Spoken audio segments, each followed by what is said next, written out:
Walking wallet lang pala ako. Nung bago pa lang kami ng boyfriend ko, kinikilig ako kapag nagagawa niyang dumipende sa akin. Ewan ko ba, pag sinasabi niya na, "Love, salamat ikaw muna yung gumastos." Walang-wala lang talaga ako ngayon.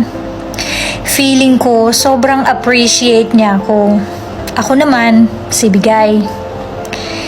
Akala ko noon ang love language ko ay giving kasi hindi ako nanghihingi ng kapalit. Sa sobrang tuwa ko kapag nagte-thank you siya sa akin, mas lalo akong nagbibigay. Food, bags, shoes, relos, name it. Pero kapag hiningan ko siya ng pambayad dati, dapat hati kami sa bayad.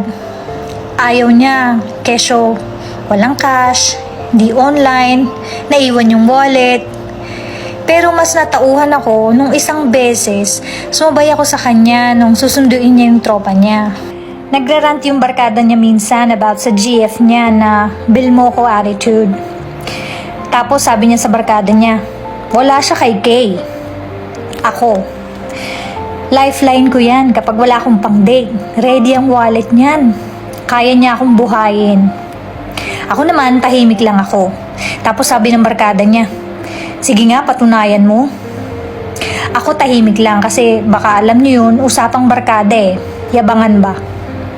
Sagot ng BF ko, sige, makikita mo sa birthday ko.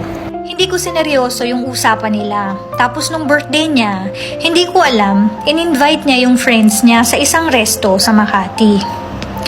Sa ganda ng resto, expect mo talaga mamahalin. Pag-check sa menu, ang mahal. Pero sige, nag-order ang lahat. Tapos nang magkainan. Sabi ng BF ko, love, do the drill.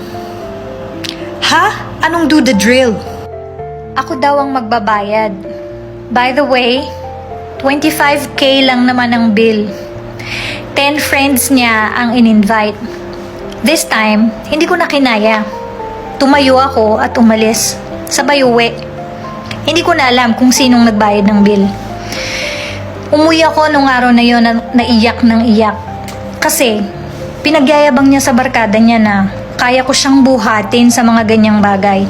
Pero, hindi niya ako masuklian. Chinat niya ako pag uwi. Ipinahiya ko daw siya sa barkada niya. Todo-todo pa naman daw ang pagyayabang niya dahil ang swerte niya na may GF siya na kagaya ko. Tapos ganun ang ginawa ko sa harap ng barkada niya. Ngayon nakahangang relasyon namin.